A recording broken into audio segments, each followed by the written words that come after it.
ಬಹಳಷ್ಟು ಜನರಿಗೆ ಕ್ಯಾಪ್ಸಿಕಮ್ ಪಲ್ಯ ಅಂದರೆ ಇಷ್ಟನೇ ಆಗೋದಿಲ್ಲ. ಸೊ ಅಂಥವರು ಈ ವಿಧಾನದಲ್ಲಿ ಒಂದು ಸಲ ಟ್ರೈ ಮಾಡಿ ನೋಡ್ಬೋದು.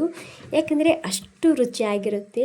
ಮಾಡೋದು ಕೂಡ ತುಂಬ ಸಿಂಪಲ್ಲಾಗಿ ಮಾಡ್ಕೋಬೋದು. ಬಿಸಿ ಚಪಾತಿಗೆ, ರೊಟ್ಟಿ ಹಾಗೂ ಅನ್ನಕ್ಕೆ ಸೂಪರಾಗಿರುತ್ತೆ. ಸೊ ಬನ್ನಿ ತಡ ಮಾಡದೆ ಶುರು ಮಾಡೋಣ.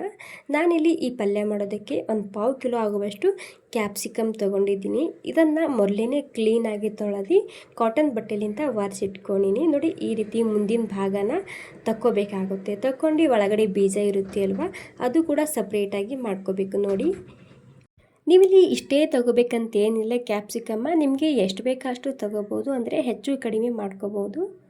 ಓಕೆ, ನೋಡಿ ಇವಾಗ ಎಲ್ಲನೂ ಸೇರಿಸಿ ಬೀಜ ಕೂಡ ನಾನು ಸಪ್ರೇಟಾಗಿ ಮಾಡ್ಕೊಂಡಿನಿ. ಇವಾಗ ಮಾಡ್ಕೊಂಡಾದ್ಮೇಲೆ ಇದಕ್ಕೆ ಸ್ಟಫಿಂಗ್ನ ರೆಡಿ ಮಾಡ್ಕೋಬೇಕು. ಹೀಗಾಗಿ ಇಲ್ಲಿ ಮಿಕ್ಸಿ ಜಾರ್ ತೊಗೊಂಡಿದ್ದೀನಿ. 1-2 ಚಮಚ ಪುಟಾಣಿ ಹಾಕ್ತಿದ್ದೀನಿ. ಅದ್ರ ಜೊತೆಗೆ ಶೇಂಗಾ ಹಾಕ್ತಿದ್ದೀನಿ. ಸಣ್ಣ ಕಪ್ಪಿಲೆ 1 ಕಪ್ಪ ಸರಿಯಾಗಿ ಹುರ್ಕೊಂಡು ಹಾಕೋಬೇಕು, ತುಂಬ ರುಚಿಯಾಗಿರುತ್ತೆ. ಇಲ್ಲಿ ನಾನು ಸಣ್ಣ ಕಪ್ಪಿಲೆ 1 ಕಪ್ ಆಗುವಷ್ಟು ಶೇಂಗಾನ ಹಾಕ್ಕೊಂಡಿನಿ.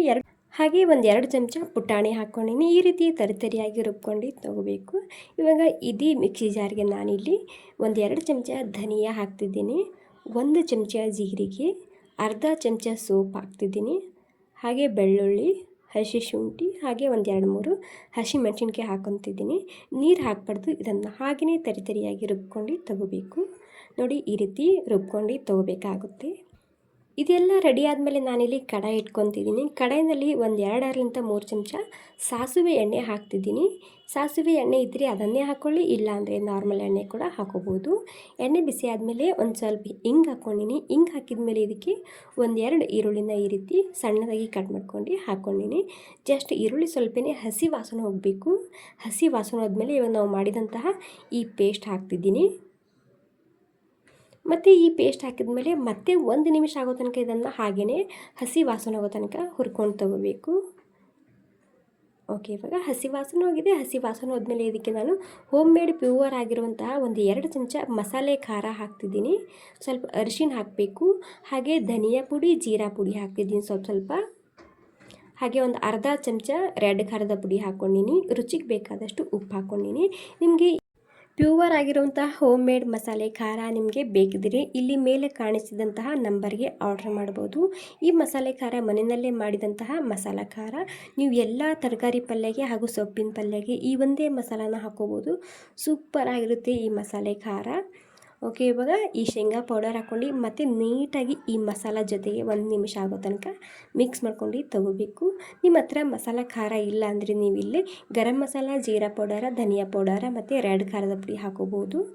ಎಲ್ಲ ನೀಟಾಗಿ ಮಿಕ್ಸ್ ಮಾಡ್ಕೊಂಡಾದ್ಮೇಲೆ ಇದಕ್ಕೆ ಕೊನೆಗೆ ಕೊತ್ತಂಬರಿ ಸೊಪ್ಪು ಹಾಕಿ ಮತ್ತೆ ಸ್ವಲ್ಪ ಇದನ್ನು ಮಿಕ್ಸ್ ಮಾಡ್ಕೊಂಡು ತೊಗೊಂಡ್ರೆ ನಮ್ಮ ಸ್ಟಫಿಂಗ್ ರೆಡಿ ಆಗುತ್ತೆ.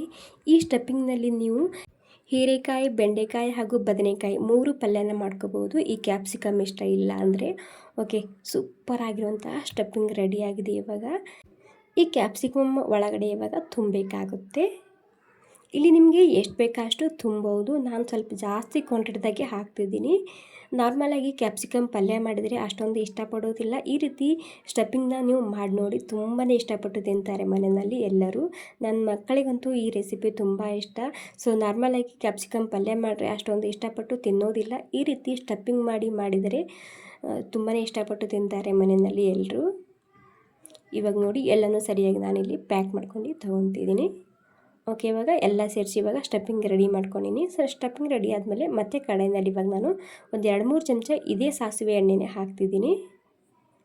ಎಣ್ಣೆ ಬಿಸಿ ಆಗಿದೆ. ಇವಾಗ ಎಣ್ಣೆ ಬಿಸಿ ಆದಮೇಲೆ ಇಲ್ಲಿ ಕ್ಯಾಪ್ಸಿಕಮ್ನ ಈ ರೀತಿ ಇಡ್ತಿದ್ದೀನಿ. ಓಕೆ, ಇವಾಗ ಮೇಲೆ ಒಂದು ಸ್ವಲ್ಪ ನಾನಿಲ್ಲಿ ಉಪ್ಪನ್ನ ಹಾಕ್ತಿದ್ದೀನಿ. ಕ್ಯಾಪ್ಸಿಕಮ್ ತಿನ್ನುವಾಗ ಸಪ್ಪೆ ಅನ್ನಿಸ್ಬಾರ್ದು, ಹಾಗೆ ಬೇಗ ಕೂಡ ಬೇಯುತ್ತೆ ಮೇಲೆ ಈ ರೀತಿ ಉಪ್ಪು ಸ್ವಲ್ಪ ಉದುರಿಸೋದ್ರಿಂದ. ಇವಾಗ ಏನಿಲ್ಲ, ಇದನ್ನು 2 ನಿಮಿಷಕ್ಕೊಮ್ಮೆ ಮಿಕ್ಸ್ ಮಾಡ್ಕೊತಾ ಇರಬೇಕು. ಮತ್ತು ಸ್ಲೋ ಗ್ಯಾಸ್ನಲ್ಲಿ ಇದನ್ನು ಈ ರೀತಿ ಹುರ್ಕೋಬೇಕಾಗುತ್ತೆ. ಅಂದರೆ ಪೂರ್ತಿ ಸಾಫ್ಟ್ ಆಗೋ ತನಕ ಬೇಯಿಸ್ಕೋಬೇಕು.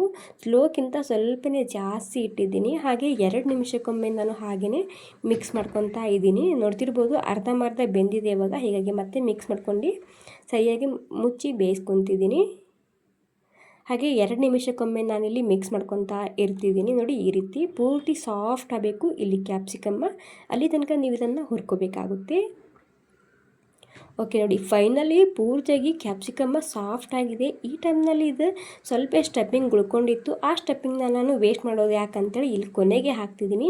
ಮೊದಲೇ ಹಾಕಿದರೆ ಹೊತ್ತುತ್ತೆ. ಈ ರೀತಿ ಕೊನೆಗೆ ಹಾಕಿ 1 ನಿಮಿಷ ಮಿಕ್ಸ್ ಮಾಡ್ಕೊಂಡು ತೊಗೋಬೇಕು ಅಷ್ಟೇ. ಓಕೆ ನೋಡಿ, ನಮ್ಮ ಕ್ಯಾಪ್ಸಿಕಮ್ ಪಲ್ಯ ರೆಸಿಪಿ ರೆಡಿಯಾಗಿದೆ. ನಾನಿದು ಚಪಾತಿಯ ಜೊತೆಗೆ ಮಾಡ್ತಿದ್ದೀನಿ. ಜೋಳದ ರೊಟ್ಟಿ ಹಾಗೂ ಬಿಸಿ ಅನ್ನಕ್ಕೆ ಮೇಲೆ ಒಂದು ಸ್ವಲ್ಪ ತುಪ್ಪ ಹಾಕ್ಕೊಂಡು ಈ ಪಲ್ಯನ ಹಾಕ್ಕೊಂಡು ತಿನ್ಬೋದು. ಸೂಪರ್ ಆಗಿರುತ್ತೆ.